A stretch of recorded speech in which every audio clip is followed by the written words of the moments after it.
Hello guys, আজকে আমি সুজির মিষ্টি বানাবো। তার জন্য কড়াই বসিয়ে দিয়েছি, দিয়ে 3 চামচ ঘি কড়াইতে দিয়ে দিয়েছি। তারপর হাফ বাটি সুজি মিক্সিতে গুঁড়ো করে কড়াইয়ের মধ্যে ঢেলে দিলাম। এবার ঘির সঙ্গে সুজিটা ভালো করে 2-3 মিনিট একটু ভেজে নেব। তারপর 2 বাটি লিকুইড দুধ দিয়ে দেবো সুজির মধ্যে, দিয়ে কিছুক্ষণ নাড়াচাড়া করে 2 চামচ মতো চিনি দিয়ে দেবো, দিয়ে এবার নাড়তে থাকবো।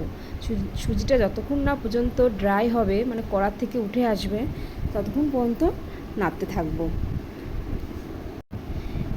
এবার দেখো আমার সুজিটা একদমই মানে শুকনো হয়ে গেছে। এখন এই অবস্থায় আমি সুজিটা নামিয়ে নেবো একটা থালার মধ্যে, এবং একটু ঠান্ডা হলে আমি 2 চামচ মতো ময়দা দিয়ে সুজিটা ভালো করে মেখে নেব। তারপর মিষ্টির শেপে আমি সুজি গোলাকৃতি কিংবা লম্বা আকৃতি করে নেব।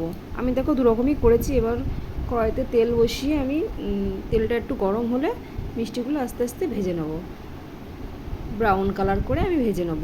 আমি মিষ্টিগুলো দুবারে দিয়েছি যাতে না ভেঙে যায়, অল্প অল্প করে ভেজলে। দেখো আমার মিষ্টিগুলো ভাজা হয়ে গেছে, এমন অবস্থায় তুলে নেবো। মিষ্টিগুলো একটু হালকা ঠান্ডা করে আমি গরম রসের মতো দিয়ে দেবো, দিয়ে 2-3 মিনিট একটু আমি ফুটিয়ে নেবো। 2-3 মিনিট ফুটিয়ে নেওয়ার পরে আমি ঢাকা দিয়ে 2-3 ঘন্টা মতো রেখে দেবো। তারপরে মিষ্টিগুলো এমন অবস্থায় আছে। এখন একটা মিষ্টি তোমাদেরকে আমি কেটে দেখাবো। এই দেখো, মিষ্টি তোমরা দেখলেই বুঝতে পারছো যে মিষ্টিগুলো কতটা সফট হয়েছে, কতটা সুন্দর হয়েছে। দেখো, ঠিক আছে, এখনকার মতন টাটা।